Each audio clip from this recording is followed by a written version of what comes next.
I made this for 3. I'm going with 2. Fuck it. The purpose of being first, okay? Yep, that's it. That's it. This is like it's a teaming issue. Really. Well, there you go. Okay. You can see me fine. I can see you fine. I think we're all good now. I think there was nothing else. We'll soon find out.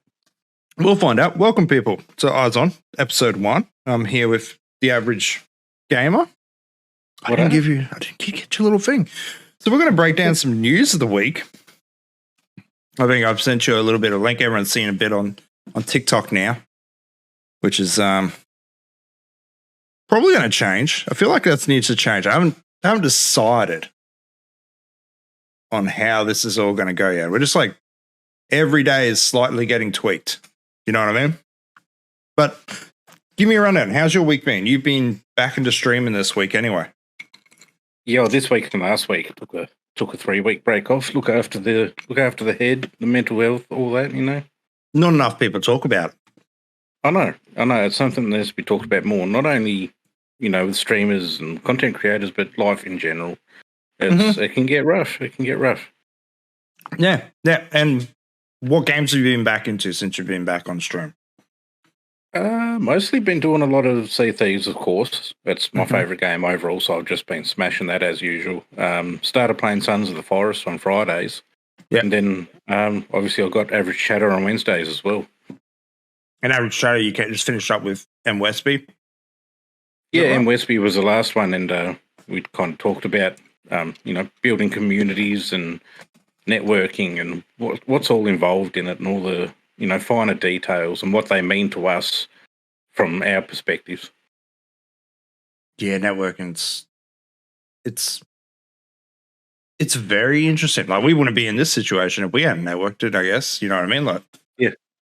I'm still surprised how long we've been friends for now. It feels like a lot longer, but it's 9 months. 9 months, I think. We worked it out the other week. Yeah, about 9 months. 10 should months. Have a baby. Yeah. We're full term. Yep. That's for certain. It's popping out soon. But so let's start breaking down some of these topics that came through, because it was an interesting week. Like not much new in terms of like games as such, but there was some interesting. What's the best way to put it? It was all mixture. It was a mixture, I guess. So like starting up, we got Hogwarts Legacy last gen ports gets delayed. So to be honest with this title, they're pushing it back to now from April back to May, which by all means, like if we look at Cyberpunk, for example, that didn't go well on last gen. And you played Hogwarts Legacy. I haven't. I've almost finished the story of Hogwarts. Almost finished everything. I'm 78%. So I could say that I'm reasonably experienced in the game. How did you feel that ran? Because that was on PC for yourself, wasn't it? Yeah, I got it through Steam, so it was all PC related. It went pretty good, considering I'm on a laptop. It went pretty good. The graphics were pretty decent. The gameplay itself was decent. The mechanics of everything, like the combat and all that, was pretty good as well. Yeah. So overall, great game. It ran pretty well. So I feel like even lower end laptops compared to mine could possibly even run it at lower settings, because most of my settings were at medium. Oh, right. Which is pretty decent, and it runs smoothly. Okay, so you feel like even if it goes to an old gen, it's not going to have much of a performance issue, or you think they're taking this time just to make sure that they don't face that copy? Like, the stigma of Cyberpunk, I guess, going back to previous generations does still hang around with many developers now. And I mean, it sold good 12 million copies of this game. That's not including the old gen. Like, I'm expecting that number to at least nearly double again. Like, it wouldn't be surprised when it gets up to that 24 million if it's running well. And they've made about 840 million from sales so far, last I seen, which is quite a bit of money. And that's with the cancel culture. Yeah, exactly. So it didn't even affect it, I don't think. Yeah, right. That's amazing that nothing got affected by it. Like, Yeah, I mean, it just goes to show that people are probably sick of the whole cancel culture thing. I, for one, am. Yeah, like we do what we want, when we want, how we want, with who we want, why we want. Like, that's none of anybody's business what we do. No. It's none of my business what you do or anyone else does. Do what you like. Have fun. Enjoy yourself. Well, that's it. The video games and that. I think I mentioned to someone, skewing off a bit into this topic, but I didn't get much of my time to voice my opinion on this cancel culture Harry Potter thing. To be honest, I made, I've made multiple jokes. It's Harry Potter's trans hate simulator. All these little things. No one is thinking it. It's it's just no one's coming to this conclusion that that's what the point of this game is. That's what it brings forth, because it isn't. Realistically, what the game is a group of people wanting to live out their life as a wizard. But that's it. You could change it to multiple different things. It just so happens that it's set around the Harry Potter universe, which is massive for being involved in that. Like, yeah. Does my head in. Yeah, and I can understand why people would be upset with J.K. Rowling and her perspective on gender roles and things like that. But like, that's her opinion. Who cares? It's not going to. I'm not a transphobe or anything like that for playing the game. No.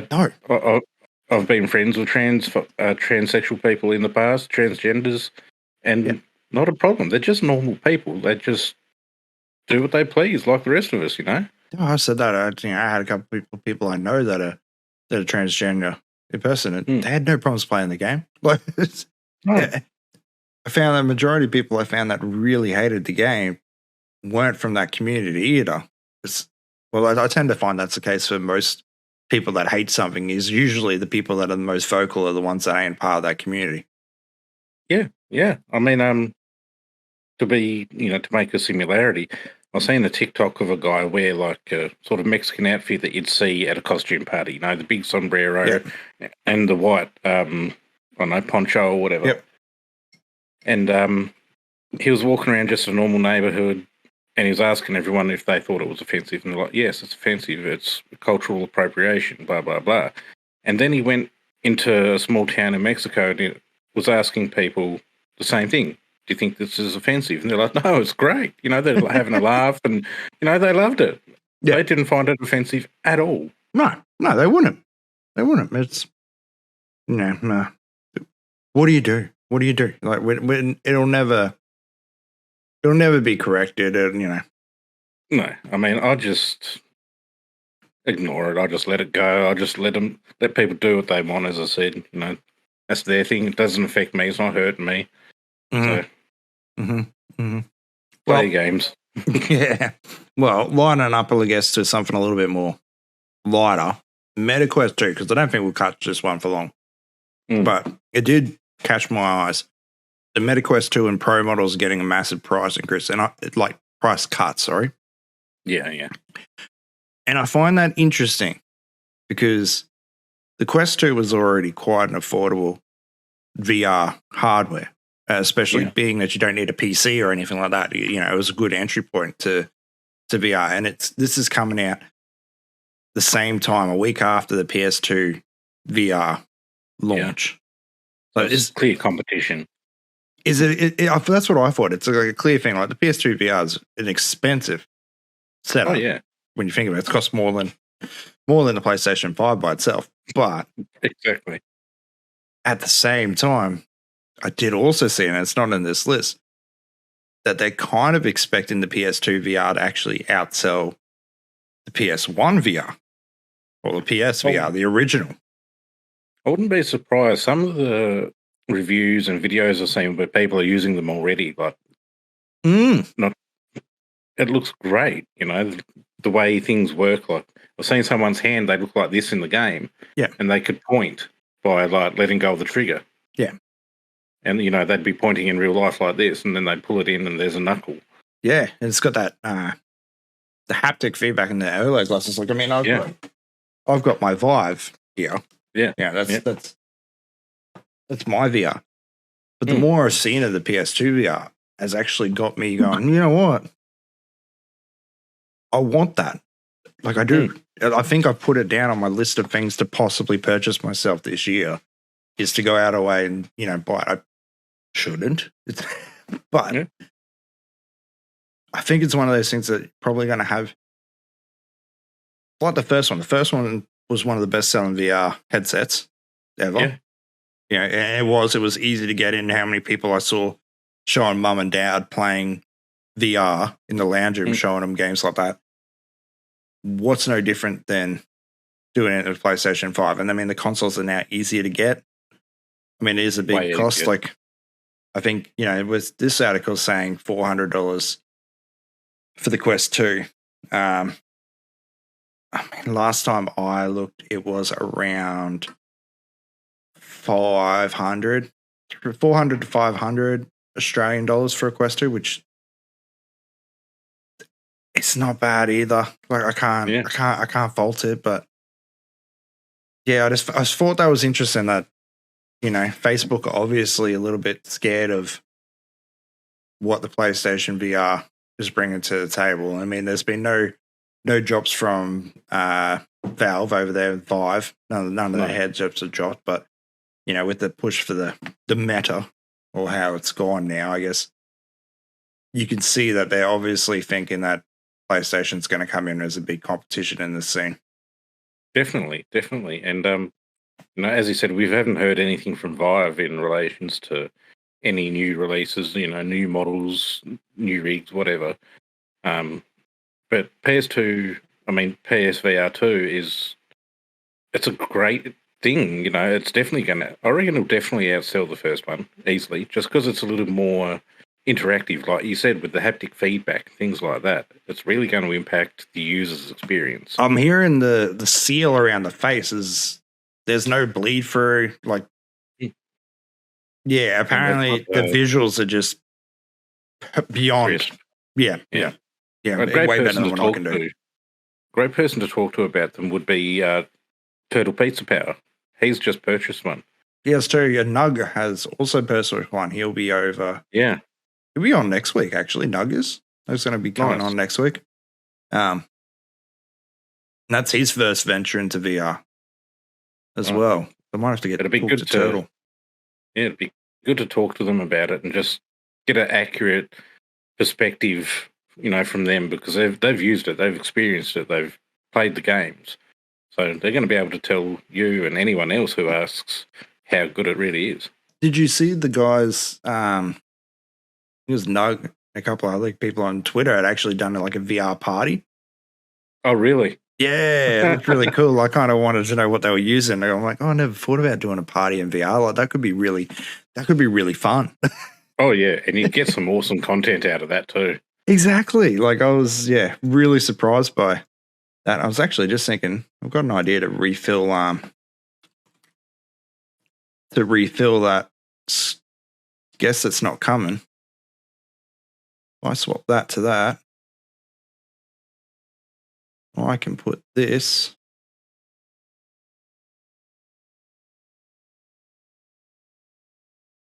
right in between us. Oh, let's refresh that. There we go. That's better. I can actually have the news up now. No worries, Aaron. Thank you. All right. Next title I got here is Redfall. Have you seen Redfall? I haven't. I don't know a lot about it. I had a quick, look over what it said in the thing you sent me, but other than that, I don't know anything about it. Oh, okay. So Redfall's like this open world survivor co-op shooter. So kind of reminded me of like game Generation Zero with the robots and the kids on the island. Kind of like that, but vampires. Interesting. Yeah. So you get different heroes. It's made by Bethesda, so it's going to be decent. Yeah, it's not that, but it'll have open world, night and day cycle, different weapons. It seems like an interesting game. Like I haven't looked too much into the game itself, but I know like every game nowadays, especially being a co-op shooter and a new IP, you can't bank on having enough people in that one console or one space to actually form a party. So they've been asking it for a while. So Arcane Studios has finally come out and said, hey, yeah, we're going to make this crossplay.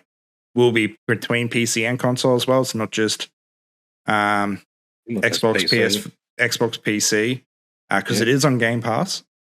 Oh, nice. It is a Game Pass game, but it will also include Steam and Epic Store. So all of them will be getting involved. I don't know if the game is coming to PlayStation 5. I actually haven't looked that far into it because I just saw it and went, oh, cool, I'll pick that up on the PlayStation. I'll pick that up on Xbox PC. Yeah.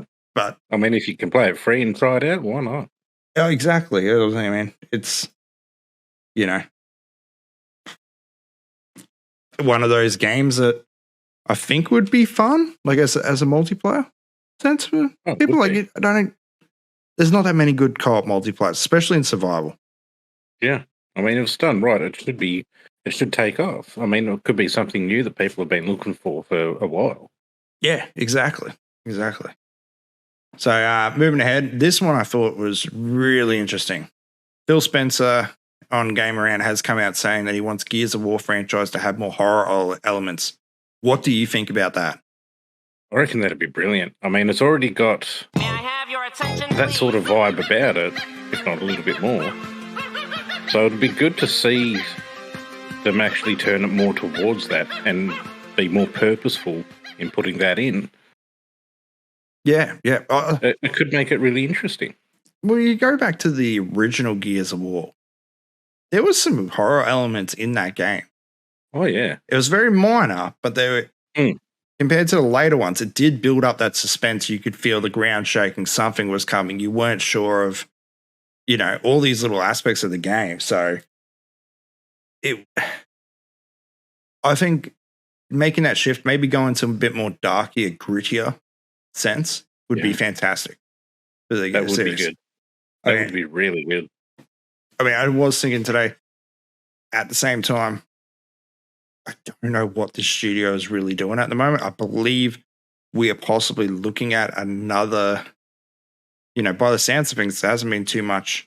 And we're going to have to wait till E3 comes up, or around the E3 time with all the announcements and whatnot. But there's been no talk of Gears of War on the current console. Like, we've got Gears of War 5 came out on Xbox X. On Xbox One. Sorry. The fucking consoles have got me so confused with Xbox X. Yeah. Last generation. And it got an update for this generation with a little bit more pizzazz and graphics-wise, but not something released just for this generation. And I don't think with how it's heading, we could possibly do nearly a whole generation without a Gear series, without a Gear update. Which wouldn't be a bad thing. No, it's already been too long. So to have another one come out within the next, I'll say 2 years, would be nice. It'd be a good change of pace for the gaming world as well. I mean, Gears was really a game of its own league in a way, Yeah. So it'd be really good to see it back with a new version, improved graphics, and as we said, that little bit more of a horror sort of interaction with it. Yeah, well, to me, Gears was always that couch. It was a couch co-op game for me. Yeah, like I loved playing that game as a couch co-op with different friends. Let's see if we can get through Gears 1 in a night. Cool, we've done Gears 1. Let's try that for Gears 2 now.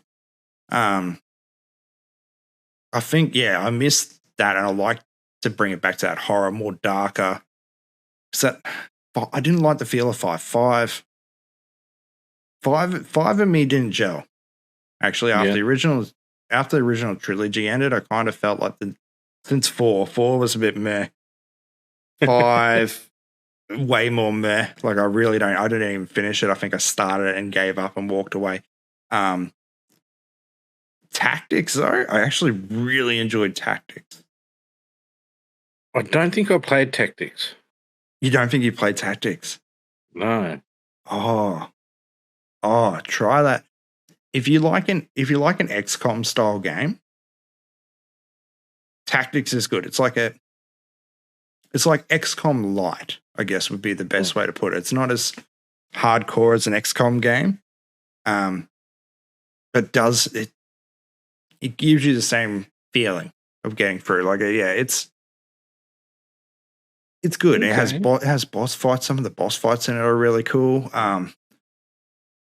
Definitely recommend it. I think I told PS2 Fatboy about it, and he's like, "Oh no, it didn't gel with me," but then I swear I saw him playing it a few months later.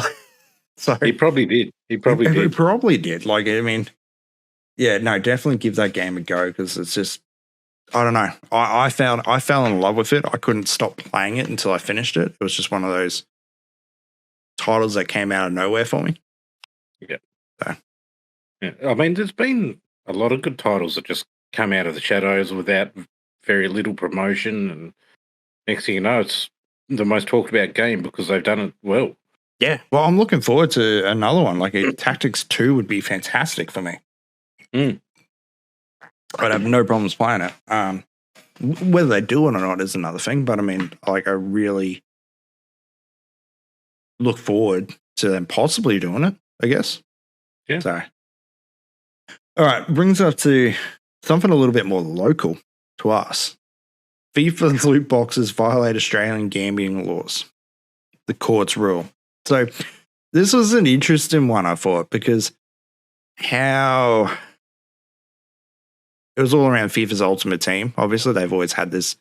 I swear there's some type of court case around FIFA or Madden every year, I feel, about cards related and the loot box system and Ultimate Team. Like, I've never played. I played Madden, I played FIFA, obviously, but I've never got into this online side where the digital chess. So I don't know too much about that. But no, I mean, I'm not surprised. He's not surprised. Well, this one though, it was against Sony. Right. So how it was Sony purports some claims they're as low as £800, while others climb to about 136,000 Australian. Wow. Sony sided the legation and not EA, because loot boxes in particular were purchased through the PlayStation Store. So those all were affected with the gambling and the purchase and the prices. Technically, it went against Sony. So Sony was actually the ones that actually had to pay out in this case because it went through their store. It was not against an Xbox thing. So Sony refunded payments in the tune of $541, I think, to different victims at the time. But the Sony still has an option to appeal this, but I thought that was a bit weird that EA had made this game, put in this monetization packet and such. Sony is the one. Sony's the one that breaks the rules in this one. Yeah, I mean, it must be like I don't know, some sort of thing, some sort of rule they might have in the entertainment industry. Who knows that Sony knowingly broke or did or something like that, and that's why they're getting in trouble. Well, GamesIndustry.biz first reported on this one by German publisher Games Wirtschaft, where Austria classified FIFA Ultimate Team packs as illegal gambling because players could post these digital cards on secondary marketplaces like eBay and stuff, and then sell the cards that they get out of these packs for a profit. So then that's where Austria's came in and just went, you know what? That's illegal. Like, you can't. That's gambling, basically. You know, you're playing the pokies, really. You're putting dollars in and just hoping to see what you're going to pull out. Yeah, pretty much. I mean, I've seen people do it on streams. You know, I've seen them roll through or whatever, and then as a random, you get this card on their screens. Just like, wow. If that's not a poker machine, I don't know what is. Oh, it is. It is. I mean, I think games like Overwatch 2, for example, Yeah, I think they do it quite well. Their cosmetics as such and their loot boxes, like you can buy them, but you get them at a fairly decent pace, and then you can buy stuff with the credits inside that. On you know what I mean? Like I don't feel. Yeah. I think Overwatch 1. I don't even think I ever brought. I did buy Overwatch 1, obviously, but like in Overwatch 2, that they've obviously done it in such a good way that's going to keep them stable while doing it. Like maybe more of them have to look down at other paths of how to, if you're selling the game. Like I think, I guess this probably wouldn't be an issue if FIFA was free to play. Let's be honest. Yeah. It probably wouldn't be at all. Yeah. Fortnite doesn't have loot boxes where you pay money, but, where it's just like a random item, you know what you're buying with Fortnite. But I guess it's similar in a way that... I actually never noticed that. Yeah, like you go to your not Battle Pass, but item shop. Yeah, you see everything that you can buy. You can't buy a random box, can you? No, there's no random mystery box that you can buy that give you either something super rare or something really common. So, they're not really doing the loot box thing, but I think that's where they're doing it right. You know what you're getting, and you can gift it. It can't be traded, but I suppose you could trade it with a gift. But I guess the problem is you don't want to go down that path of like CSGO. No. Because that got really bad there for a while, CSGO keys and marketplaces and selling keys. And like, I understand what they were trying to go for. And I did that too. I know CSGO. With Dota, for example, when I used to play Dota a lot, I did get into that route of selling rare cosmetics on the Steam marketplace. Yeah. Out of my loot crates and whatnot, and you get my loot crates and cool. I don't care about this character. These are, rare pants. I'm going to put them up on the Steam marketplace for $1.20, etc. CS:GO's key system just got completely broken. Really? It was horrible. It was really bad. The left, right, good night. Yeah, obviously you understand. You've seen it. I was trying to think how long ago this was. It would have been about, I would say about 5-6 years ago. Yeah, when it was probably at its peak. Like, and probably about 4 years ago, I think is when they probably removed the feature. But it was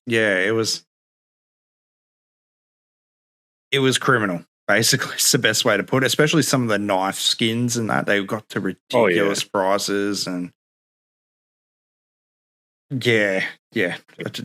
people, it's somewhere along the lines, organized crime got involved in it too. It was weird. It was really, really weird.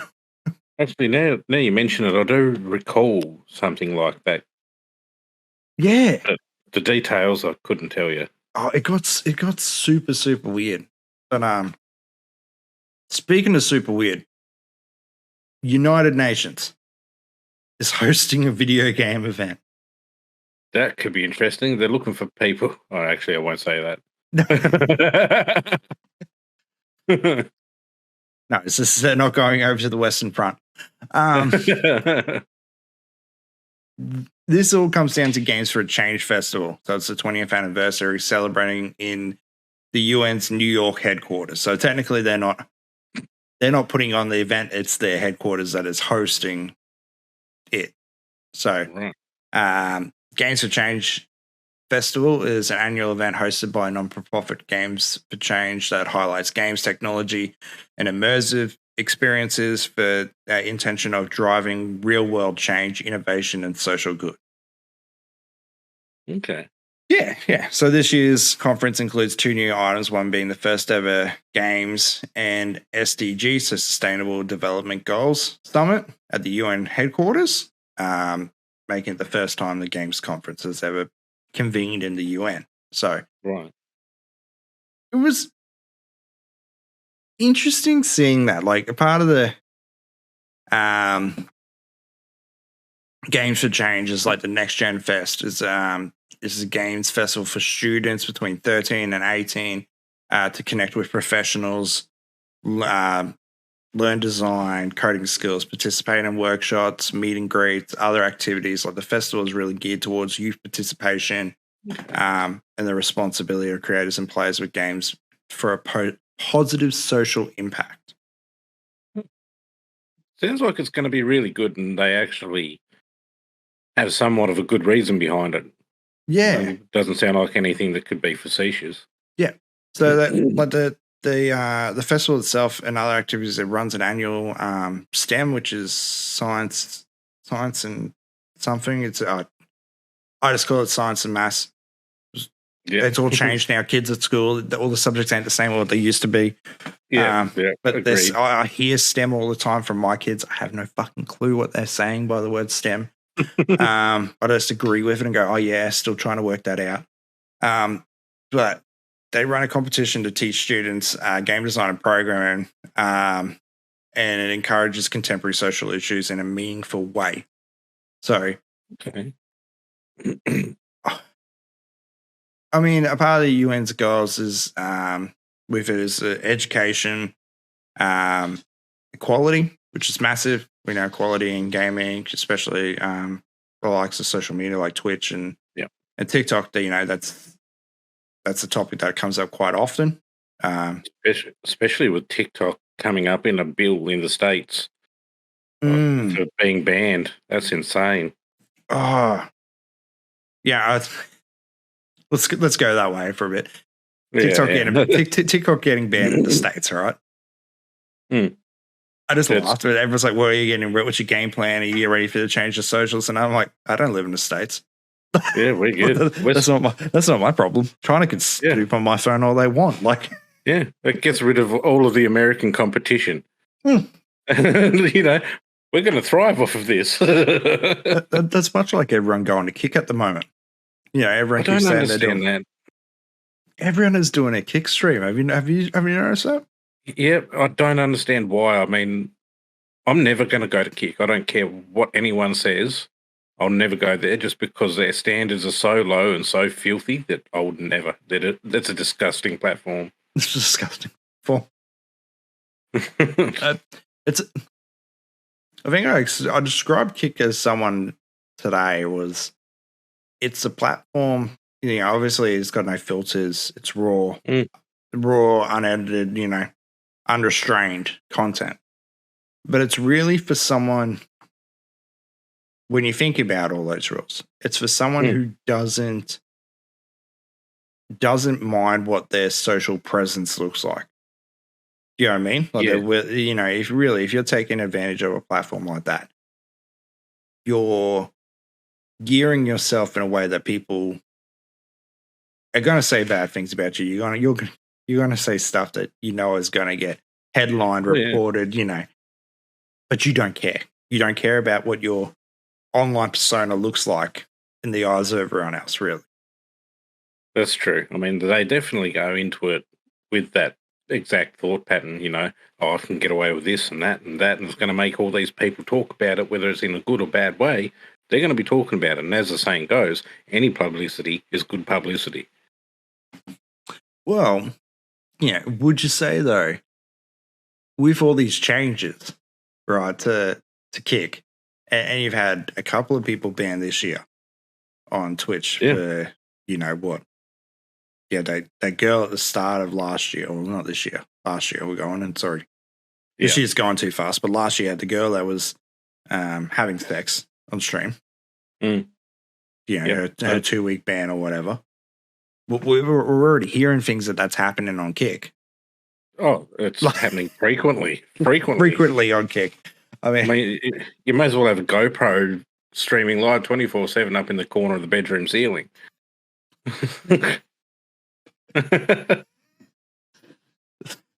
Business idea. Create a brothel. It's live streaming from the brothel.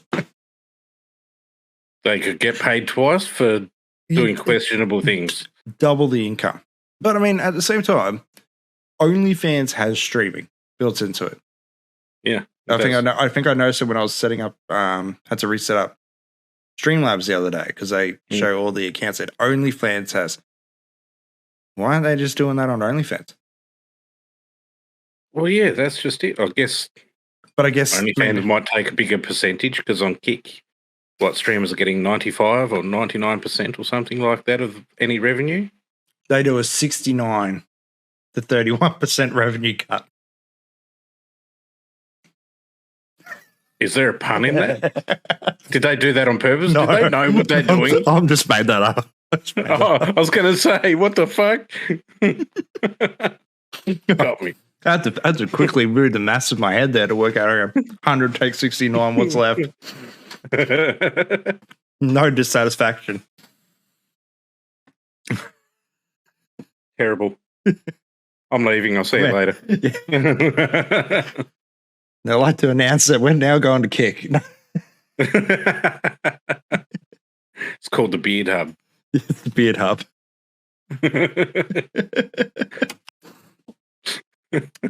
Oh, thank you for the sub, Tasty. All my alerts going off tonight. I think I don't know what I'm doing there. Bring over to HBO's Last of Us. Have you watched this yet? Oh yeah, I'm up to date, and the new one's going to be coming out tomorrow night, and I'll be sitting back and watching that with dinner. Yes. That's fantastic series. I know Pedro Pascal, but the girl's name IRL, I can't think of her name, but she is a fantastic actress. Amazing, like that in the last episode that we've seen. Yes, when she killed that guy with the axe. Yeah, she's been. Like, people have been talking about having her win an Emmy for that performance, which I couldn't agree more with. She's absolutely unbelievable. The emotion that she can project in her skills is flawless. What would you say? Because we know, obviously, season 1 is going to be part 1. Yeah. Would you want them to jump straight into season 2 as a part 2? Or would you like them to, and this is what I think I would personally like, is them to expand on in between part 1 and part 2? Because there's there's some time frame there. Yeah, like I'll definitely like to see that transition filled with an explanation, not just like a ending start. I'd like to see it sort of have a nice little story that melts in to season 2, and it just keeps that flow going nicely. You know, like this is what's happening in the meantime. This is what they got up to. You know, whether it's they're at a quarantine zone or something and they're chilling out, they're living a bit of a life until they have to move on to the next part. Yeah. Like something just to bridge it nicely. I think, I don't know. I just feel like we just jump straight to season 2, part 2. We'd be over and done with too soon. Yeah. Whereas there's already been changes to the story this season. Just minor changes and filler episodes and whatnot to expand on. Yeah. Everyone involved is still talking. It's not like we see in other Hollywood adaptations where the storyline's taken, original writer, cast and whatnot are completely abandoned. Like Troy Baker's still involved, as the voice of Joel. He's involved in this show still. And then Neil Ruckman just, I guess, let the parties all talk together, see if they can come up with an idea, expand on it, and give us a more fill-in story.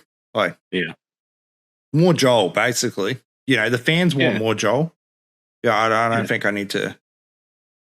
Oh, spoiler alert, we'll say that. Joel dies in part 2. Like, if you've played the games, you know that. But it'd be nice for the fans of the game series itself to get more time with Joel. Yeah, I mean, not only is the character of Joel great, his persona that's portrayed by Pedro Pascal is a unique persona. This like brawn, brave sort of guy who's always there, but he's got a soft side, especially for Ellie. Yeah. So his persona alone is really, really good, and it's taken on really well by Pedro Pascal. And to have a little bit more time with him to get more of a storyline, even if it's a little bit of a flashback to before the breakout or even to the earlier stages of the breakout, because I noticed in the very first episode they sort of missed out a big chunk. Like it goes from the breakout, and then it's like life after the breakout. Yeah, they just try to fill it in there with the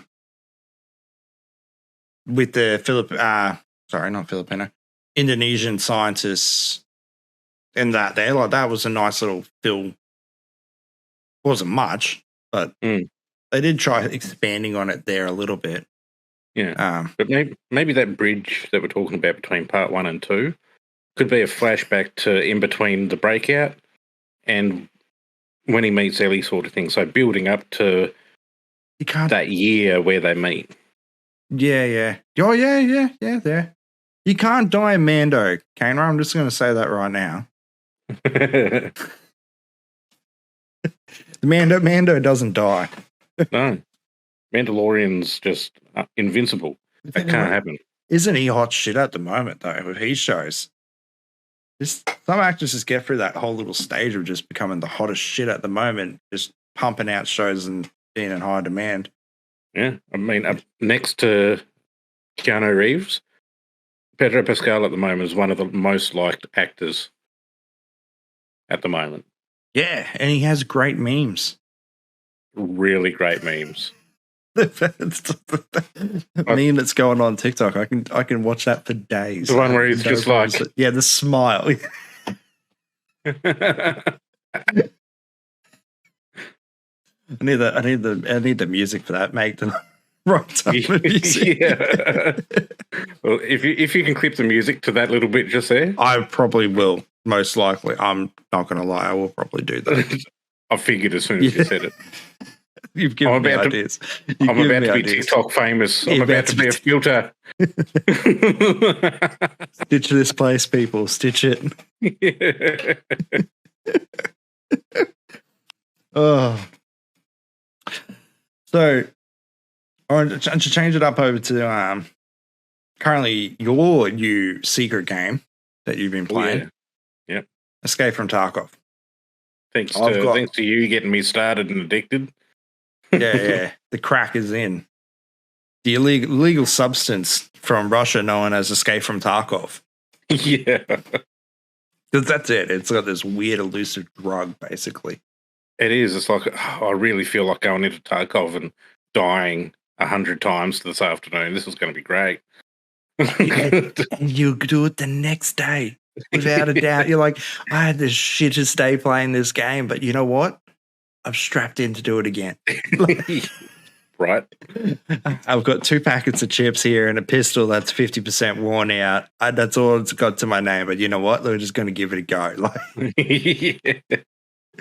That's exactly how it is every day. So you wouldn't have the full background on all this. No. Winding this back, this goes all the way back to the Weagle video, as it were, the video from Goat, where he buys cheats and then shows how many cheaters, majority of the players, and in his words, I believe it was 60%. 60% of players in the 120 games that he did were cheating. Yeah, in some way, shape, or form, whether it was hacks turned all the way up or all the way down. So since that, I mean, it's always been a part, but BSG, that's Tarkov's company, they've come back and they started naming and shading cheaters. They used to do this years ago. Brilliant. Years ago. So now it is publicized spreadsheets. Brilliant. Which I do, but I love the idea. Activision, take note. Yeah, well, that's it. they do normally, Activision, Valorant, Riot Games, they all announce that they've banned so many players, but not their nicknames and handles. Naming and shaming. Just naming and shaming. Don't fuck with Russia, really. Unless you're Ukraine, then you can by all means go for it. But the problem I'm starting to see from this, though, is many cheaters fabricate the fake. So they do have a reporting issue where you can report a cheat. Like if you suspect a cheat, you can do that. But it's been backfiring a little bit with some people being banned. One of them, I think, was Trey. Another player had been banned, and he had to support video footage of him going, no, look, on that guy's screen, I think the video showed it was reserved downstairs. On the player screen, it looked like the player snapped out from behind the door and shot him, like instantly appeared. So that's, and understand it. Looking at that, he goes, shit, yep, cool. I was, that looked like a cheater. Someone just instantly appeared and killed me. The person who got banned actually supplied their footage and actually showed on their screen that they had actually ran up and around the corner. So it was a desync issue on the guy who reported. So I guess as much as having a reporting system in a game is good, if it's not properly being investigated, that's not helpful. Yeah, because if just like that case, if you desync, it's going to look like somebody just appears in front of you or behind you or whatever. Yeah. Because, yours is slowed down and theirs is normal, so they're just going to teleport there essentially. Yeah. If you get banned for that without any review, that's shit. Because it's like, you're not cheating, you're playing it fair, but you're getting treated like a cheater just because of a bad internet connection on someone else's end. That's exactly right. And then, it goes into more of bringing into Goats, bring back to Goats video here, 60%. The problem I have with something like that is there was no real statistics to it. So I didn't get a full breakdown on when he played. Were these games at peak hours? Was this Saturday, Sunday? Because I know on my own personal experience, I always feel like Saturday, Sunday is Sunday is the busiest period. And it's most likely where I would find a suspectful death. Like in Sandside, there hasn't been that many suspectful deaths in my time. But then, is he playing the period? Busiest period? Is it day? Is it night? Is it a mixture? Because really, 120 games isn't enough to validate that, in my opinion. Like, would you accept 120 games to be enough as a sample size to? I'd say 120 games is long enough experience. Yeah, but to me, I'd probably want 1,000 games, 1,000 in the morning, afternoon, night, basically, or even 4. You could break it into every 6 hours. 6 to 12, 12 to 6. Yeah. And then being where he is, he's got multiple servers. So he was, I believe, Canadian, okay. I want to say. So, you've got the West Coast and the East Coast servers. So, out of all those times, were some of them done on the East Coast server? Was it the West Coast server? You know what I mean? When you really break it down and truly sample size it, would that still be 60%? I'm no good with numbers, but I'd say it'd probably be up there. Yeah. I know. I feel like his number was a bit too high for my liking. And it's called out a lot of people to say, bad about cheating or whatever, but really probably what's the most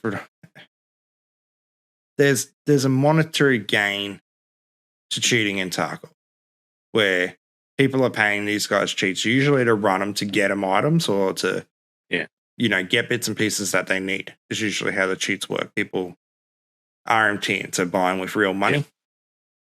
But the recent change that they've done, which isn't in this news article, but BSG has removed all barter trades off the flea market. You don't got the flea market yet, have you?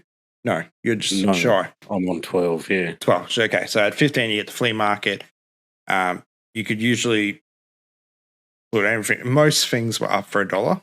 A lot of the quest items and that you couldn't put up there, so they started moving into barter trade stuff. So people would, put something up. It basically, hey, Big Bear. Basically, everyone would. Most common one is like keys, quest keys. Everything was a blue tape key, is what everyone would want, which is another quest key, but it's also has fairly decent drops in it. Yeah. So that's the constant thing what was going. So you have people that were just running cheats to get blue tape keys to do these barter trades or vice versa. So BSG has removed all barter trades from the flea market. And they're not coming back now. Yeah, right. They've instantly curbed a good chunk of what RMT cheaters are used. You know what I mean? They've killed that marketplace thing. So there's already a less of a reason to put stuff up there. Yeah. Then even still, like, you're going to get shitty AKs and stuff. Like, they could run. You could pay a cheater to run you through labs, for example, to try and get one of the rare key cards. Yeah. But there's no, what cheater? It's all about the cost of the cheats to getting banned to how much money you're making. If you're not making that much money, they're not going to keep cheating. You know what I mean? Like that eventually, if you can destroy that profit margin, I guess it discourages cheaters in that sense. So, going to labs and trying to get one of these key cards, it might take them 100 raids to get it. Yeah. They might not want to run 100 raids. No. How much are they going to charge to run 100 raids? Exactly. Or if they find it in the first raid, is it the same price? Like, if they don't find it 100 raids, are they going to ask for more money? Like, I mean, like anything else, you'd pay for time. So surely they'd just run it like that. I mean, it just highlights, there's been this big focus since the video on BSG and the hacks and the rest of it, but it's no different than any other game. Have a look at every multiplayer game. Look at Call of Duty. I don't know if you see it on your TikTok, but I scroll through my TikTok. Do you get TikTok lives of people running cheats? Oh yeah, just blatant. That's all it is. Yep. You see the whole circle in the middle of the screen with the box, and you see your targets super and long shit. arms, like the stretched super out long arms. Yep. Yeah. And like super wide field of view, like almost 360. It's crazy. Yeah, like can't do that on Twitch. No, I don't know how people get away with it on TikTok, to be honest. Oh, I don't. But that's the thing. TikTok's weird like that, Like you get people that want to, will ban you for like they would jump on this bandwagon. The TikTok police do. No, they just police the people. Have you got banned from a TikTok live yet? No. Okay. It's an exciting time when you do.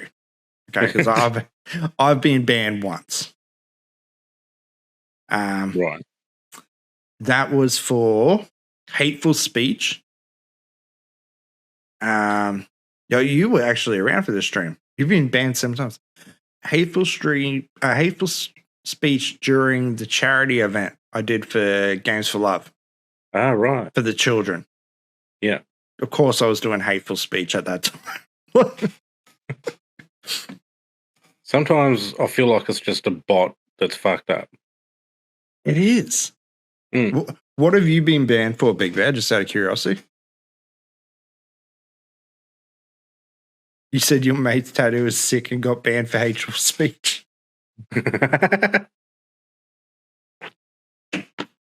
Was it like a swastika? Sick and twisted. Like swastika. It was just that.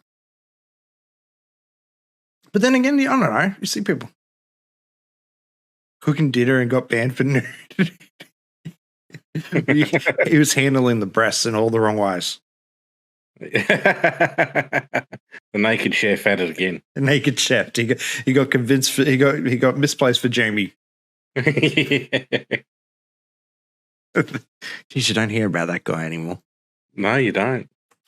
Don't. All right, bring it over to Starfield. There's been so much talk about this game. Yeah, so many people. This is the one that's sort of like a cross between No Man's Sky and Star Citizen, right? Yes. It'd be like a nice in between, basically. Yeah. I'm interested in this game. I don't know a lot about it, but I feel like it could go well with those two communities, Star Citizen and No Man's Sky. People from those games are going to come over and mix up, I reckon. Well, it's Bethesda, so we're talking the same studios that make Skyrim. Yeah. Yeah. Are we going to get 50 different releases of this game? Possibly. Possibly. Highly likely. Depends how long they leave it between this and the next Elder Scrolls game. This game does look really cool. It does. So this game has been pushed back a few times now. Initially, it was announced in 2018. It was due to launch in November last year. They said at E3 in 21.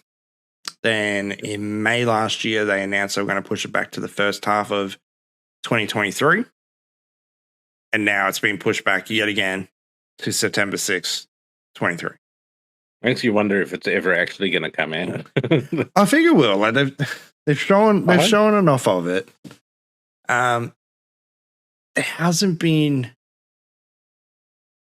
the Outer Space Fallout. Oh, Outer Worlds? No. Outer Worlds wasn't made by Bethesda, was it? I want to say it wasn't. Outer Worlds was. I did like Outer Worlds. It was Fallout in space. Have you played that one? No, I haven't. It's a Game Pass one too. My go-to space game was No Man's Sky. Oh yeah, you compare it all to you compare all your space games to No Man's Sky though, don't you? Yeah. Just because of how vast and open No Man's Sky is. Yeah, okay. I'm just double checking. Yeah, the Outer Worlds. Obsidian, that's right, and Private Division did that. They were ex-Bethesda people, so people that used to play, people who worked on Fallout 3 did Outer Worlds. So if you like that Fallout style game, then Outer Worlds I felt Outer Worlds did a better job. Better job than probably did Skyrim. I didn't like Skyrim. I'm one of those weird people that don't like Skyrim. What's your take on Skyrim? I never really got into it personally. Okay. So that's where this Starfield is part of. It's like Space Skyrim.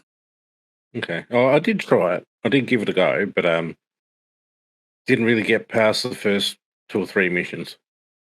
Couldn't get into Fallout or Outer Worlds, but love Skyrim. See, that's the other part I find. A lot of people that love Skyrim haven't liked any of the other games since then either. So I never liked Fallout either. Oh, you never liked Fallout? No. I was never a fan. I tried Fallout 2, 3, and recently 76 or whatever it is. Oh, the online one. Yeah. 2 was the old isometric one. So you played that? You tried that, did you? Yeah. Oh, I love that one. That's probably my favorite out of the series. Because you can drop your intelligence to 0 and then play the game as someone who has no intelligence level to talk to anyone. So when you talk to everyone, no one understands you. They just think you talk like a caveman, basically, or you're a fucking idiot. I mean, I wouldn't. That's pretty accurate. I'm not an idiot. I'm just drunk. But I mean, like back to Starfield, it's going to be a bit sad to look. I mean, I know I've heard so many people talk about this game in the last 6 months about how they're hyped to play this and they're going to be now, all over it on launch and etc. Yep. There hasn't been any real push into the direction of why this is being held up. No. My daddy said I was tripped. But, you know, he's promising a new experience, and I guess they're going to have a Starfield Direct in June, which is pretty much, you know, at the end of the first 6 months of the year. But they're going to go into a deep dive of what the title's going to be, and hopefully you feel like it's a marketing tactic, pushing it back into September is a risk target. Yeah. I mean, September is Call of Duty territory. It is, yeah.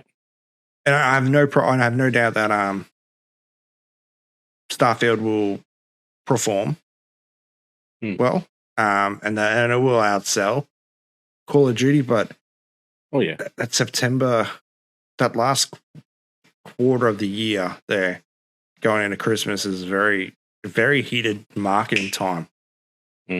So I have to wait. It's going to be interesting. It's going to be interesting. Exactly, it will be.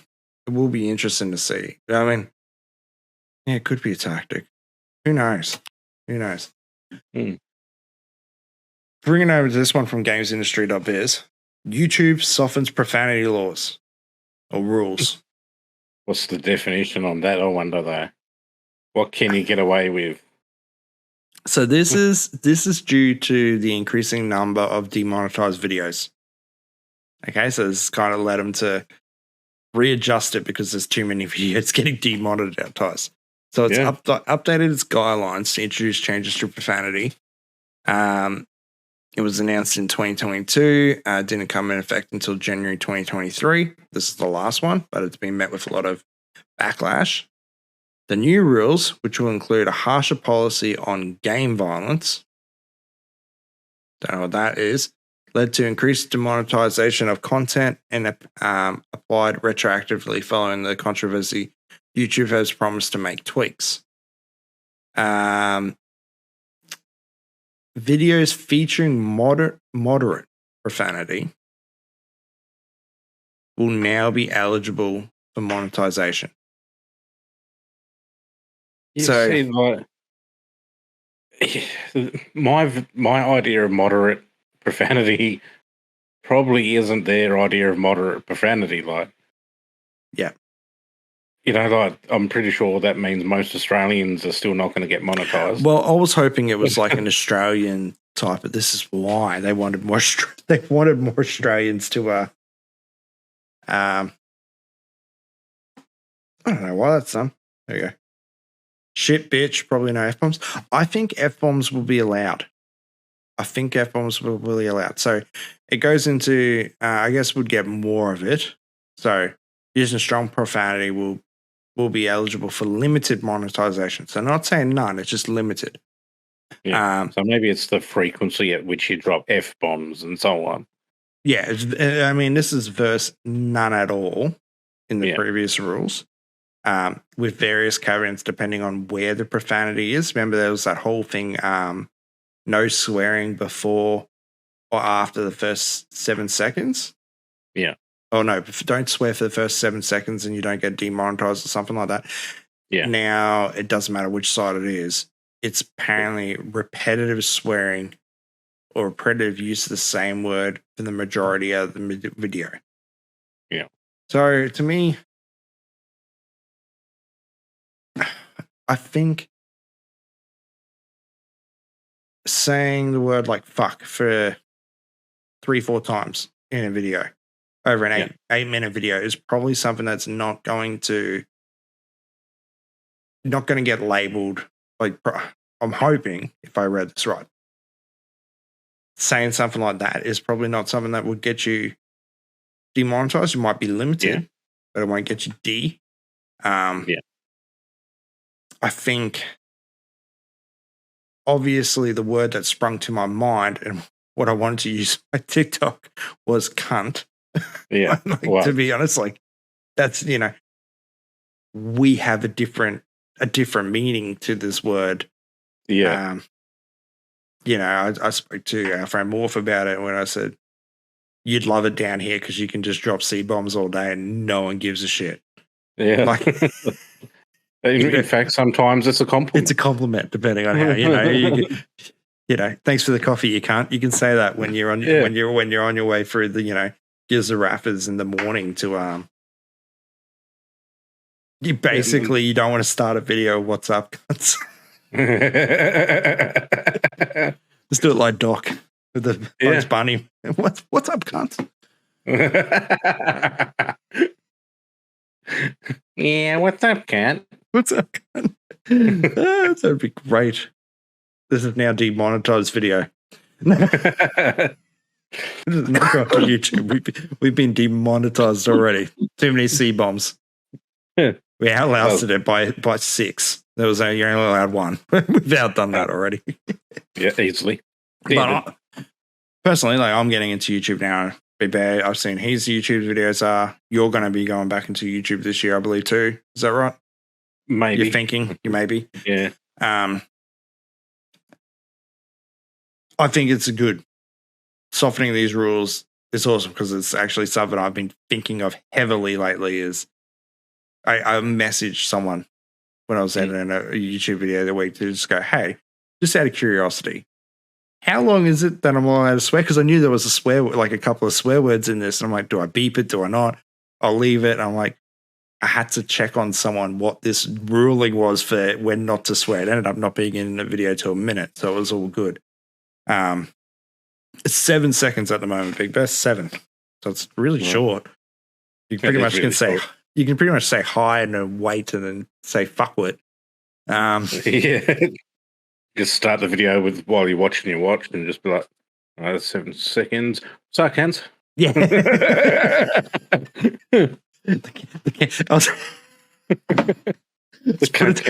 put the cunt timer down above my head here. We'll start cutting it down. Start of each video. The cunt down. The cunt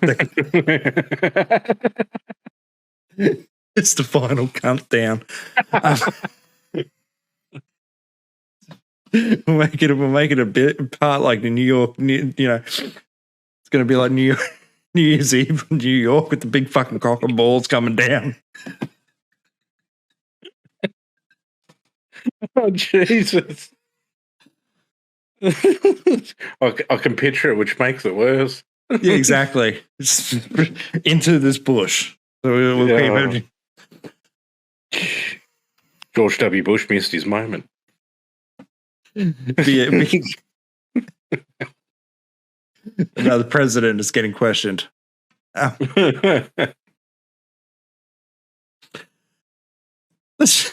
Kids topic now. This is actually a bit weird. No worries, man. Have a good night. Thanks for popping in.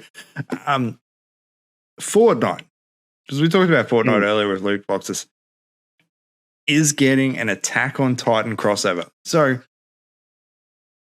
you much of an anime fan? Not really, no. Not really. So you don't know too much about Attack on Titan? No, sadly. Okay. Awesome anime. I do like it. Like I look forward, it's cool, I guess. Don't really care here or there whether it came to Fortnite or not. But it brings up a massive question, I guess, for Fortnite to me. Are they starting to push too far into crossovers that are not children related? I mean, maybe.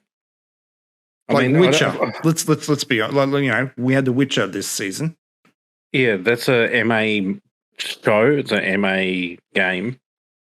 Yeah, you can sleep with 52 different people in The Witcher 1 or something like that. Yeah. Same with The Witcher 2. Like Witcher 3, I know was the one that made everyone go, oh, look at it, it's a great game. But you look at those first two, it was basically sex simulator. Yeah, pretty much. But they do know that a lot of adults do play this game as well. So maybe that's their attempt at trying to cater for separate markets. A lot of the anime, Batman, Spider-Man, all that sort of stuff is still at least rated M when you think of the movies and stuff like that. But True. it's also focused towards kids because, I don't know, parents from our generation are showing their kids these things like, check this out, boy, this is what I watched when I was your age. Yeah. And we don't think about the ratings too much. It's just the association of the character of the superhero. They had Naruto and stuff like that come in as well, which My I know Hero they're Academia. animes. Yeah. My Hero Academia, a few things like that. So, and also Dragon Ball Z, which Dragon Ball Z was a massive success. It was how many people I saw pick that game up, and I mean, I'm disappointed I didn't get into it then, and like I should have got into it. I'm disappointed I didn't buy skins at the time. Yeah, I mean, like I do miss out. It upsets me that I missed out on Dragon Ball skins, basically, not knowing that I can't just go buy them. Got that fear of missing out. Yeah, I know. And then they brought more back, the Goku and Piccolo, Gohan and Piccolo recently, and I missed them too. Yeah, I missed them all as well. So you're not alone. But they brought those in because they're movies and TV shows and stuff that are more focused towards children. There's no swearing in them. There's no sex scenes. There might be the odd or something like that, but they're generally focused towards kids. Attack on Titan isn't though. That's a giant. This way to describe it. Giant naked people attacking villages, and then guys flying through the air with swords, cutting their napes to kill them. Basically, is the easiest way to put it, without trying to get into any spoilers there. But I don't think any of my children are young. My son knows what it is actually because he came out. No, okay, there you go. Here's the market, really. He came out of his went shopping and came home with a bloody Attack on Titan show. I'm like, you know that show? He's like, yeah. I'm like, okay. But I mean, I'm not gonna. I'm not one of those parents that are going to question TV shows that my children watch. To be honest, I watched his age. I'd seen Ninja Scroll. I learned that was we all make fun of the octopus in anime, and what that means in Japanese cartoons. They did it with snakes in that video.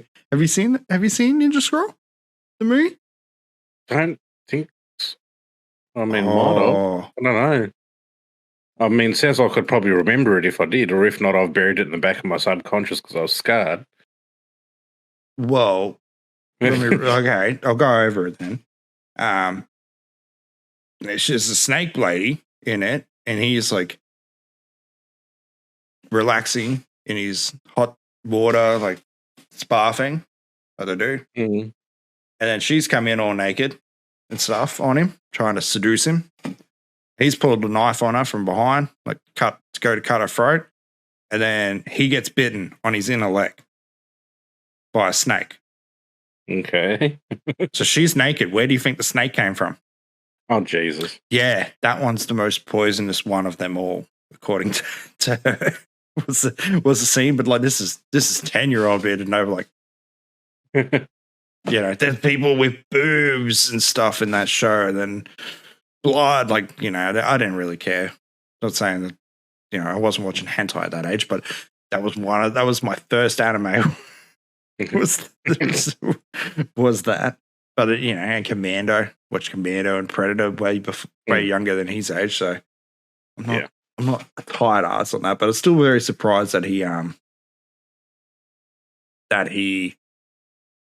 is into that type of stuff, I guess. I don't know. I just never suspected my son to get in that. Well, I guess anime, anything is really becoming quite the fashion these days compared to what it was when we were kids. We knew about it. We seen it, but it wasn't as available as it is today. No, and JJ's over here sells tons of anime stuff. That's the majority of the TV shirts. Majority of their shirts is just anime related. And you just wouldn't find it anywhere back in our day. No.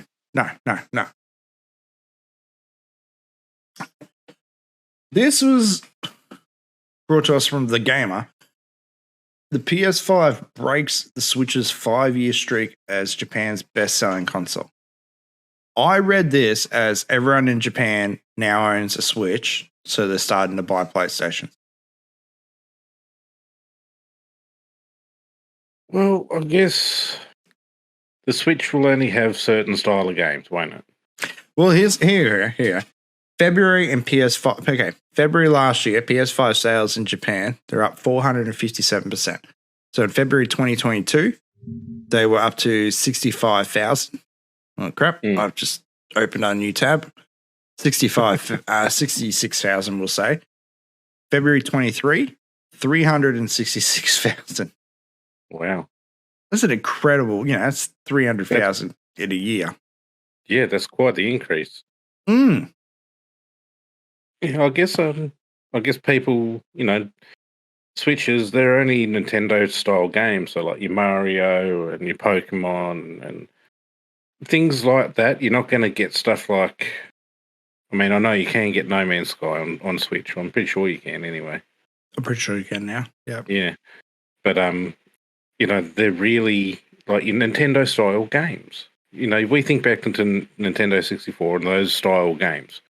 That's pretty much what they are. The cartoons and things like that. Mm-hmm. There's not so much as like Gran Turismo, Grand Theft Auto, things like that. So it's maybe the difference in available content where people are like, well, if I want to play that, I need to get that console. Yeah. And the Switch itself hasn't had any crazy releases. Like we've had Pokemon Scarlet and Violet last year. Yeah. And that disappointed a lot. It still sold gangbusters, but it disappointed a lot of fans. This year we have Breath of the Wild 2 coming up. Like that no doubt we'll see a massive uptick in Switch consoles again. Sales definitely on that release. I have a feeling it's also because it's old hardware. Now Switch is getting old. It is. In hindsight to everything, this came out during the PS4. PS4, Xbox X, Xbox One. There it is. Yeah. Stuff it again. The Xbox One, we'll just call it Xbox 3. That generation there. Now we've got this newer generation. And we did have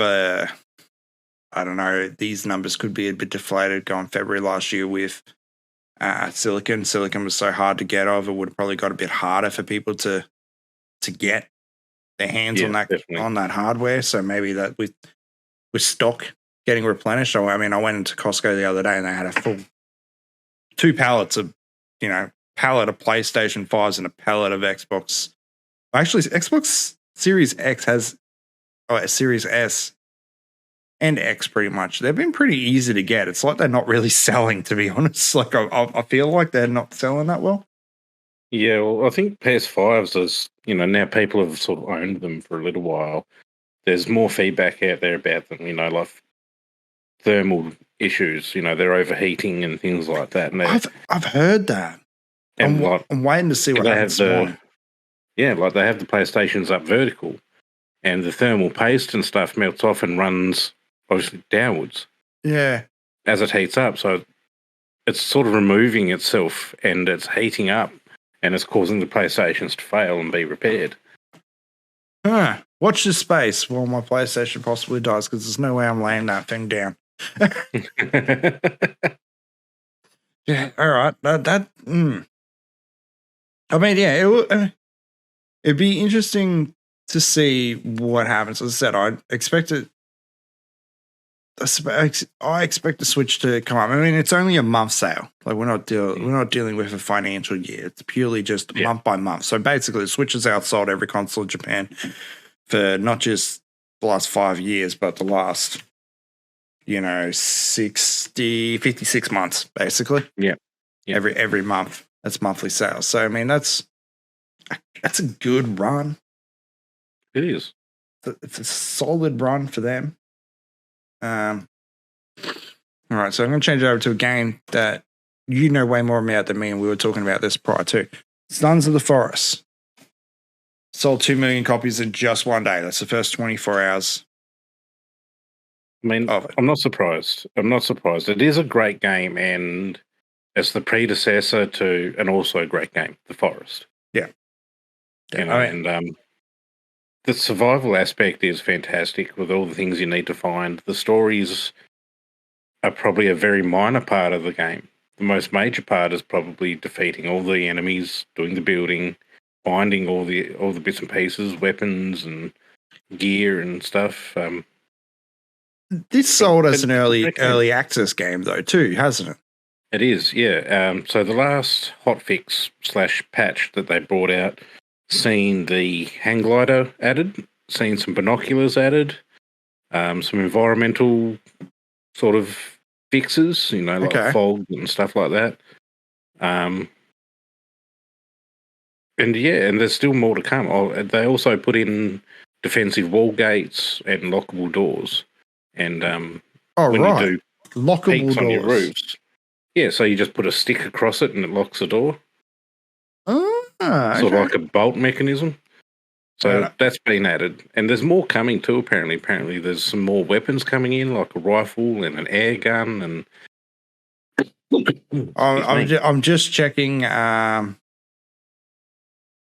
Steam sales at the moment just to see where it's sitting in the store. It's currently sitting new and trending. Let's go top seller. So number one, it's still the top seller. It's outperforming Hogwarts at the moment, actually.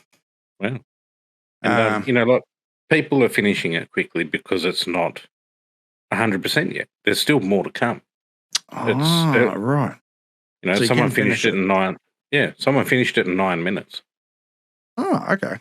They speed ran it in 9 minutes. 9 minutes. But as the comment said that I put on that post was like, you may have finished it for what it is now, but there's more coming. There's more enemies coming.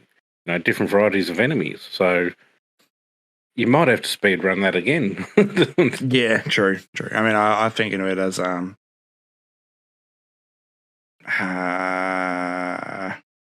I've got a blank. Rogue. It's a roguelike. I can't remember. It's a roguelike game, but it came out in early access and the game wasn't complete. So you kind of got the first area, then you got the second area. It took like maybe 2 years for this first game to actually get finished. I forgot that I actually owned it. Rogue Legacy. That was right. Rogue Legacy 2 came out in early access, so in an early access form, so you couldn't actually finish it either. It was just slowly piecing it together. Yeah. And that's pretty much where the Sons of the Forest is at the moment. And I feel like there's going to be a lot more coming. And there is a lot more coming. So it's not finished yet, which is kind of also why I'm taking my time with the game. At the moment, I'm just messing around building. I've only just started to find different weapons and gear, you know, like rebreathers and axes and winter jackets and things like that. And secret weapons and all that type of stuff. Yeah. And I'm just taking my time and enjoying it. And I'm mainly focusing on building because I just enjoy the building on there. But, you know, once they've brought out a few updates, then I'm going to start exploring into the story side of things because there's going to be more available. Okay. And also, I'll be ready. I'll have all the supplies I need. I'll have armor and all that stuff. So I'll be good to go with the story. You'll be geared. Exactly. Speaking of someone that's going to be telling a story, though, Capcom is creating a digital theme park to celebrate its 40th anniversary. That could be cool. This is called Capcom Town. So it's going to include a digital museum documenting Capcom's history, as well as other buildings. So I don't know what other buildings are as yet, but they haven't really told us. But there is a teaser site up now at the moment. See, seems to be a work in progress, but I'll see if it's actually got anything here for us yet. Well, it's called Mega Man. That's a classic Capcom game. Coming soon. Well, it does. Capcom's got a massive legacy there of games. There's a lot to be done, especially with and we'll get to it as Resident Evil 4 remake coming up. Street Fighter, Marvel vs. Capcom. Like there's Devil May Cry, Mm. Castlevania. Castlevania. Like there's a long history of games there that it doesn't surprise me, and I think it's kind of cool. I mean, to be honest, when you're thinking about it, they probably got enough IPs that they could actually do something similar to Nintendo World. What Nintendo has done with Universal, really. Like, they've got enough there that they probably could make something in real life. But, for like us down here, at least this is something we can experience and I actually look forward to it. Like, I think it'll be cool. I reckon it'll be awesome. All the different things that they're going to be able to incorporate in it, the nostalgia, and even more current games. Yeah, it's going to be a great little journey that you can take. Oh yeah. Yeah. It'll definitely give us. Some people have big insight into the history of it. More so, like I'm sure there's a lot of games out there that don't understand what they've gotten up to over the years, and then seeing how the company's grown. For old cunts like ourselves, we've seen it.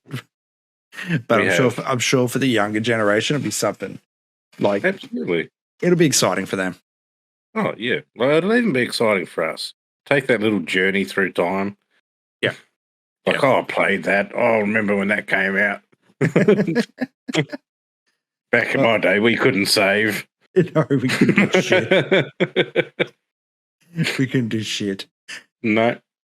Bring over something a little bit old IP, new life. RoboCop Rogue City gameplay trailer came out this week. Did you watch this? No. I only learned about this when you sent me the list of things that we're talking about, and I was like, RoboCop? So let's go. All right, I'll share my screen so you can actually see this as well. There we go. Cool. There he is. Yeah, we're getting an old RoboCop, not a new one. Hell yeah. Fun fact about RoboCop. Did you know that Dolph Lundgren didn't wear pants in the car in his RoboCop suit? Yes. It'd be easy he couldn't to burn physically it sit down. Yes. to the ground. Believe me. But like, this looks beautiful. Burn it all. Wow, yeah. Ray tracing looks like. Yeah. Unreal 5. Come back with a warrant, cop. It does have a weird All right. a weird mechanic though to it. Team staff. Well, you're in a robot. Drugs in the basement. You know, you're a robot. I will Kind of take makes care sense. of that. It's true. Open the door. I have the Yeah. warrant. Oopsie, I think I dropped my key somewhere. See ya. No Surrender ADS. your weapons. Alright, see, how's this? You are a robot. Technically, you don't need to hang.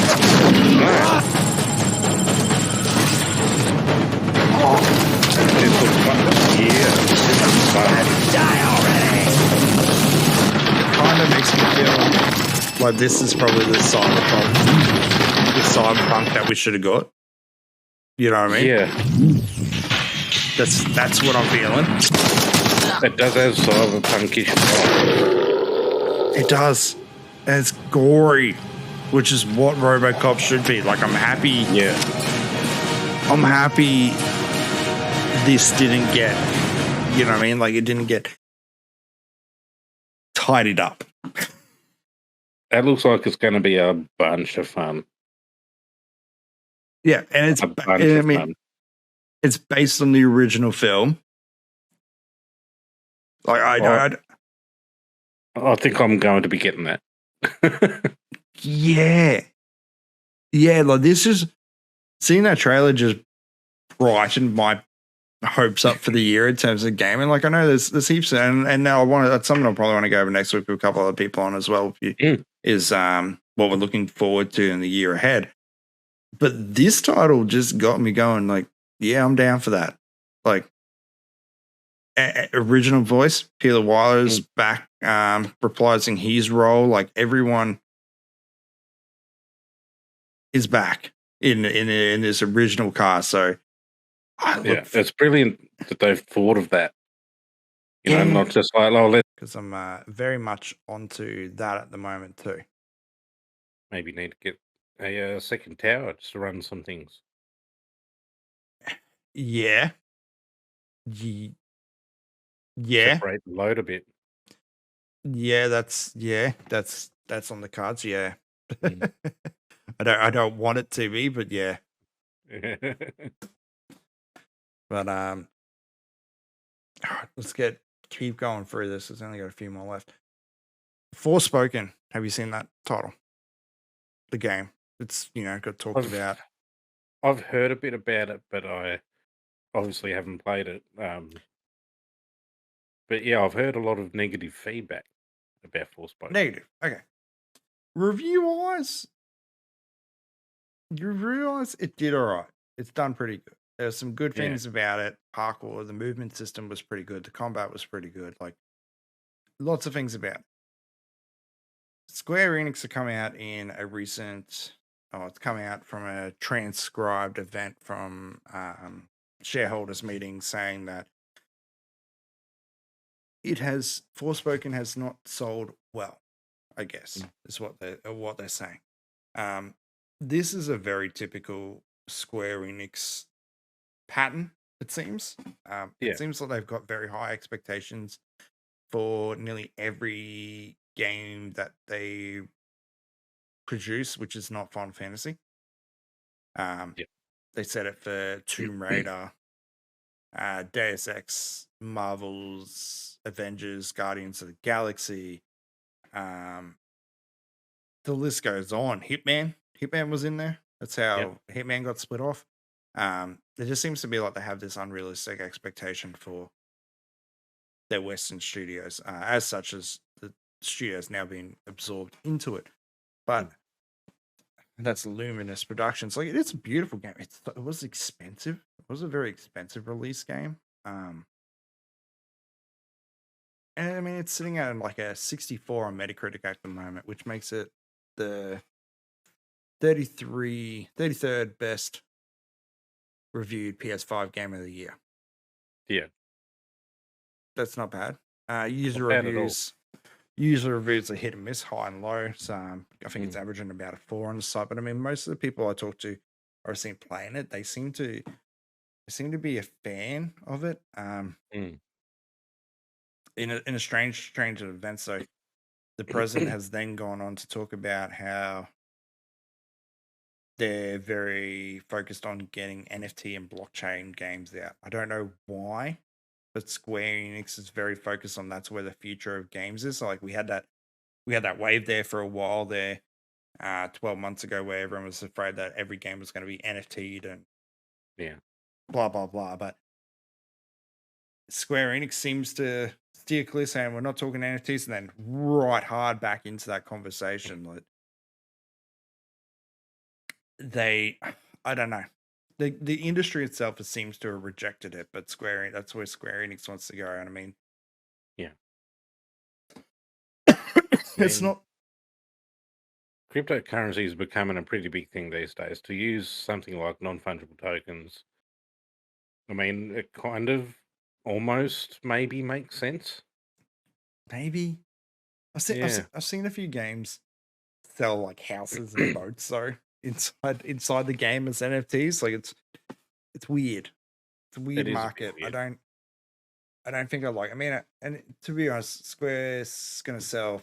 They're gonna have Final Fantasy 16 soon. That's gonna sell gangbusters. So they're gonna go to have a great fiscal year still. And Final Fantasy 14 is just killing it in terms of an MMO. Like that's a cash cow on itself. That game doesn't seem to have died. So there's no real concern there. But I think Square Enix really needs to step down off this pedestal of what they have for their Western studios and just ease up a little bit on the demand of what they actually think they're going to do.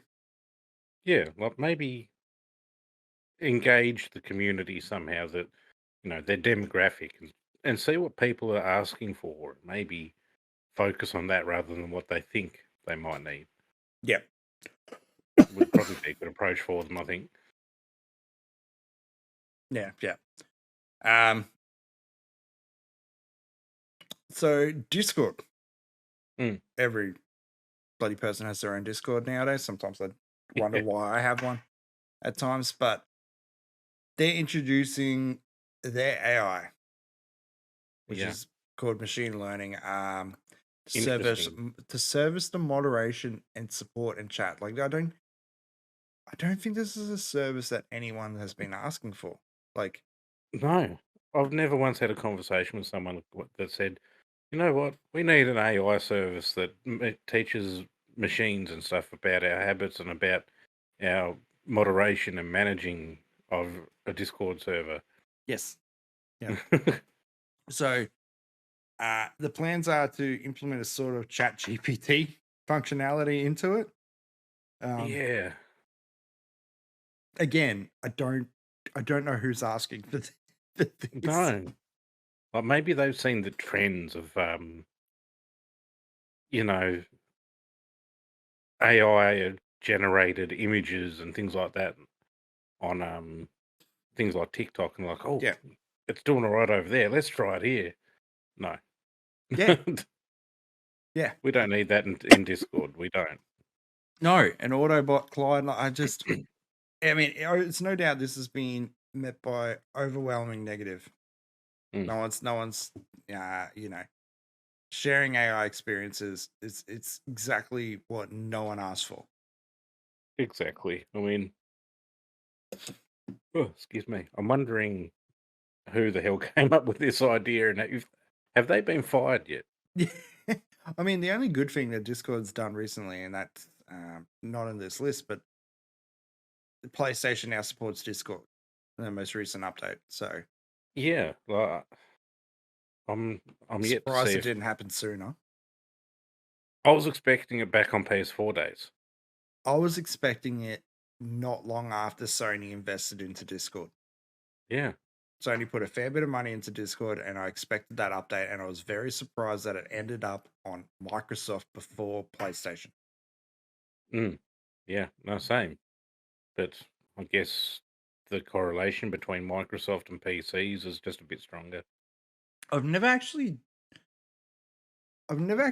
talked to anyone on Discord through console though.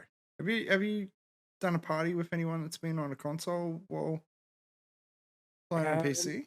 Like maybe a Sea of Thieves? I mean, I might have and not known, but the majority of people that I play with on Sea of Thieves is using the Xbox app through their PC. Oh, you use the Xbox app for the PC anyway. It just takes less demand off you. Yeah. It'll be interesting. I mean, it's see what they do. I mean, we've got so many bots out there, and they're community-driven ones that support Discord already, that take care of auto moderation and the rest of it. And I mean, Discord on a whole it's a good. I can't fault the program. Like we're using it right now. It works great. But I can't see why they would want to do this more. You know what I mean?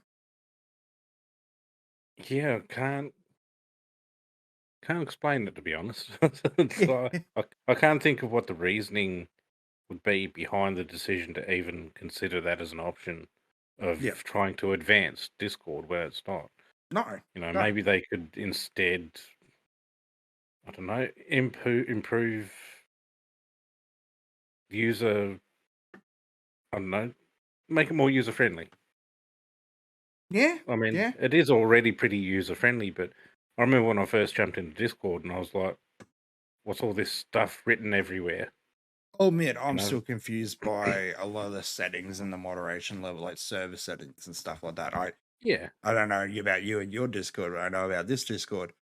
I just ripped the Discord purely from a template and then edited it to what I wanted. Just to, click, yes, that's what I want. Then went through and deleted rooms, basically. And it still causes me grief. We've had that using voice chat before where I tried to bring someone in and they Yeah. instantly muted. I have no fucking clue. No clue Yeah. why that's doing that or where that's doing that or where do I change that. But it's- Yeah. It's taken me forever to learn what I know about Discord now, which Look- it still isn't a lot in the grand aspect of things. I mean, there's a lot you can do with Discord, especially with bots, like Me6 and things like that. that's true. But yeah, it's tricky. You It know could what? be more user friendly. I just came up with what I would actually like ChatGPT and Discord bot to do. Help dumbasses like myself understand the platform better. If I could just talk to this bot, Clyde, have him Yeah. in my chat, open him up a message and go, hey mate, can you sort this out? Basically tell him what I want and then he adjusts those settings to suit what I need. That would be That cool. would be good. That would be really, really good. That's the AI I want in Discord. I mean, a friend of mine, he actually built his own Discord bot from the bottom up, which was really quite impressive. That's cool. So maybe I could talk to him. He could make something like it. Who knows? Maybe, but yeah, you know what I mean? Yeah, that's what we need. We need that. I want the bot to talk to me and fix all my problems. Yeah, I mean, also at the end of the day, what if someone that's perhaps blind or whatever, but they want to use the audio, the audio aspect of Discord? Yeah. Something that they can talk to, that they can talk back, kind of like a Discord Alexa. Yeah. Yeah. Like, oh, hey, Discord, can you Yeah. create a voice chat room that allows people with this role? Boom, sorted. I Hey, don't. Discord, can you please create this role and give it to this person and that person? Yeah, that would be fantastic. Yeah. I don't want to it'd- say the A word because she'll hear me and then yell at me because she does that. she gets picked up. She gets confused off the TV sometimes now and just starts responding to other names that begin with the word A. Yeah. Starts talking to the TV. It's weird. Last one I want to talk about though. Resident Evil 4 Remakes demo has secret ultra hard mode. I think this is cool. I'm loving the fact that Resident Evil have been pioneering this since Resident Evil 7 now. Demos are back, baby. Demos should still be a thing. Yes. 100%. I don't care what the game is. There should still be like here, you can play the game for 1 hour or something like that. Download an hour trial of any game. Yeah. That should be a thing. Yeah. So not only is this demo, it's out now, but it's Fallen Leon Kennedy, a game most people already know about, but it has its own exclusive difficulty mode. So from what I can tell, this mode isn't going to be in the rest of the game. It's called Mad Chainsaw mode. It makes the game sustainably more challenging. It isn't for the faint-hearted. To get it, you need to either luck or patience, as activating this difficulty comes down to random chance. If you're lucky, selecting new game will lead you to a screen that offers you a Mad Chainsaw mode for a single playthrough. That would be fun. Yeah. And that's a really cool, unique thing to do. Yeah. And alternatively, you can just restart this demo until you see it. But that's cool. That's real cool. I'm excited to see some clips come out of that from people. Yeah. So the game's preparing to launch next week. End of next week it would be on PS5, Xbox One, well this season and last season, as well as PC. So there will be a 1 day patch. It seems that's just pretty normal. And this is also coming in same time as there's a new Resident Evil film called Death Island, which follows Claire Redfield. Sorry, we haven't seen her for a while in a movie, so good to see that. But I'm keen for Resident Evil 4 to a degree. Like everyone's really hot on this game. I'm more hot to play the Resident Evil 4 VR game.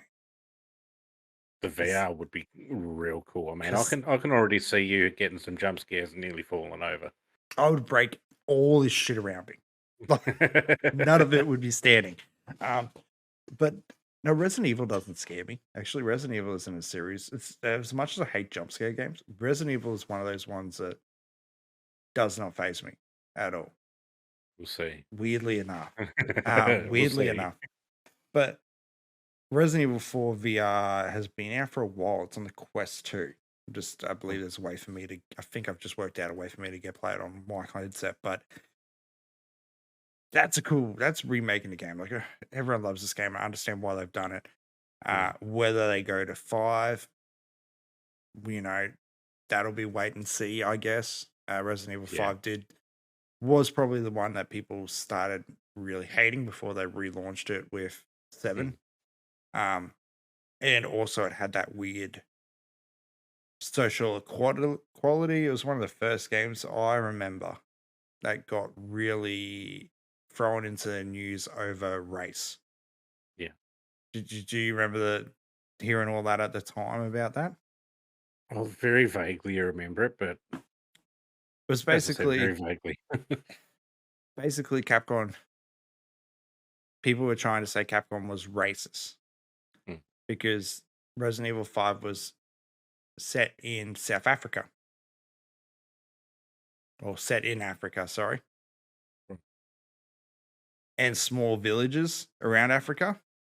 So obviously the majority of the characters in the game were of a darker skin color. Yeah.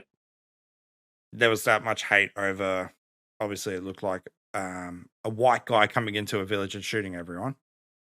So they mixed raced it up, which I get. Yeah. But they went a little bit In the wrong direction? probably a little bit too hard into the mix race department. Like you're talking to like native African villages, and you have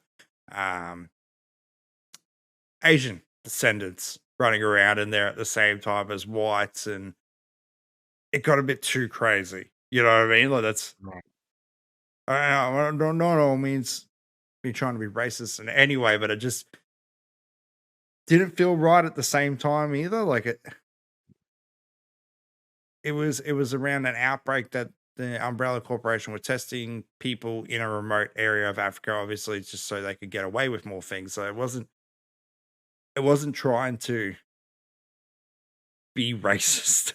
No, That's how it came out, I guess. So yeah, they just took a wrong turn there somewhere and went the wrong way. yeah. Well, there's one I just want to throw out, just because we just did come past Mario Day the other day. Yeah. Have you seen the most recent the trailer that dropped for March 10? No. Did who? For Mario, the new Mario movie. No. Oh, no, not the new one. The new one. That's what we'll call it. No. All right, I'll share it for you. And then enough of mine. All right. Here we go. Oh crap! Where am I? Ooh, fresh meat for the grinder. Pay him no heed. He is cute, but he is. There's gotta be a way out of here. There's no escape. The only hope is the sweet relief of death. Whoa! Oh, you've got to be kidding me. My army! Koopas! Goombas! Whatever those things are! Jack Black is great for Bowser. Oh yeah.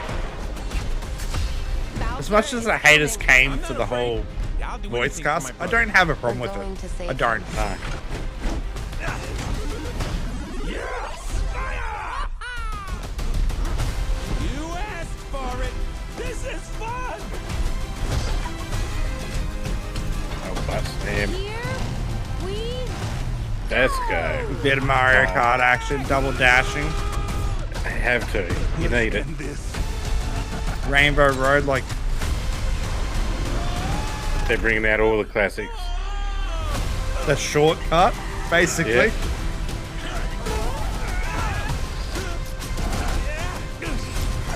And I mean, this looks like it's coming into the big. That's the big climactic part of the movie. Obviously, it's what they're building up to when we're off to save Luigi. But I'm really excited for this film. That's gonna be so good. You know, there's been so much talk around it, and a possibility that it's not. It's Nintendo ain't stupid now. It's the best way. That's what Yeah. I've been thinking for a long time. Nintendo are very protective of their IPs. This isn't the 80s and early 90s all over again. Yeah. This is Nintendo now, where they don't like anyone touching anything. You know, we had the problem with the ROMs over the period of time. Mhm. They're not going to release a movie that they think's not going to work. No, that looks fantastic. And the actors sound like they're going to do good. It sounds like they fixed up Mario's voice. Well, I don't think they really changed anything. I think it's just people got a little bit more accustomed to Chris Pratt doing it. Like, Yeah. I think a mean- conversation I had with some people about it. Do you really think you could sit there for an hour and a half, 2 hours? We'll say 2 hour movie. I don't know how long this movie is meant to go for. 2 hour movie of it's a me, let's go, wahoo. You know what I mean? He doesn't have that the- tone. The original voice actor of Super Mario is still out. You know, Yeah, he's he's still out here. and about, still doing his thing. Still I mean, doing it. it would have been great to have him reading the script. Still the same script. I mean, obviously there's going to be normal conversations, just in a little bit more like this. Yeah, You know, like, yeah. but at least it's still genuine. It's still Charles, close to the hearts of people who love Mario, rather than Mario sounds very American right now. he does. He does. And I mean, this is more of a story from what I can pick up in it, and we'll wait to see when it comes out. This is more of a story where we're seeing Mario come to the Mushroom Kingdom for the first time. These are plumbers still. This is similar to that 1989 movie, the original movie and set. So they were plumbers and came in. Yeah. Charles Martinet, Marionette, Mario's voice. Yes, he does. You know, he does that. Problem, I think, and the reason why I know, one, Chris Pratt, big name in Hollywood nowadays. I Huge get name, it, yeah. huge name. Help sell stuff, you know. True. But yeah. also, he knows a range and emotion better when it comes to acting than, say, a voice actor for a video game. This is true, yeah. Charles Martinet's just done basically Mario the whole time. It's not someone like Troy Baker, for example, Yeah. who's done Joel and Joel Last of Us, Yeah. Uncharted, Nathan Drake. You know, I mean, he's done multiple characters with a huge range of feelings and emotions. Where Mario, this movie, he's going to have a range of emotions and feelings. Where I think Chris Pratt will deliver that better than what Charles will. Very true, yeah. But I Very mean, true. I suppose one's a voice over person more than a voice actor. yes. Does make sense. But I mean, overall, I'm looking like super pumped to see it, Oh yeah, seeing that movie. absolutely. It's going to be. I reckon it'll do really, really good in the box office. Yeah. Little Witch, thank you for the celebrations. I think. Is there anything you want to cover? Anything you've seen over the week that you want to talk about before maybe we could wrap this up? Not really. I mean, you've really had a really good coverage of the latest news that sort of hit the shelves. Yeah, but I don't want to. You know, and anything I could have said, you've taken out of my mouth and put it on the page. So, no, you're really bang on, mate. Really well. bang on, and yeah, it's been good. Awesome. I guess before we wrap it up, then, where can everyone find you? Obviously, you can find me here on Twitch, the average _gamer _ Wait, no. I'm sure you'll see the link somewhere. But the average gamer TTV. Hold on, I think I can do it. Yeah, just with underscores in between the and gamer. Oh, that's And right. You're the man with the multiple underscores to the point that I can't stand it. Yeah. In that other game that was Yeah, horrible that's right. That's to type right, your yeah. name. That really works to my advantage. That worked so to your advantage. I fucking hated it. Fucking hated it. But no, thank you for coming on. I mean, we'll do this. It's got down. This is episode 1. We'll tweak it. It'll be tweaked over a bit. That's A lot of revolving chairs and people changing over this time. Best way to do it. I think it is. You know, and as next week we're gonna have Yo No Gaming on. Nice. I've thrown a seat open to PS2, but I know he's rather busy nowadays with He is, yeah. 2 blokes and his TikToks. Who else have I thrown over to? Super Mario. Not the Mario we just watched. Super Mario down the Twitch streamer. Just imagine, it's me, Mario. It's me. Charles Marionette's going to be on this podcast. You heard it here. There's a few that I'm waiting to see if anyone else I can get interested in, but I'm hoping as we expand over time, I want to try and have this so we've got a plethora of people that are constantly changing. Or hopefully we can have minimum of 4 people on a week would be ideal. I'd like to hope that's where I want to yeah. But meantime, I think what we'll do, we just have to rate scene somewhere. No list actually I want it. No, I'm not going to show it. We'll change it over to that anyway. That's not working. And we'll rate out to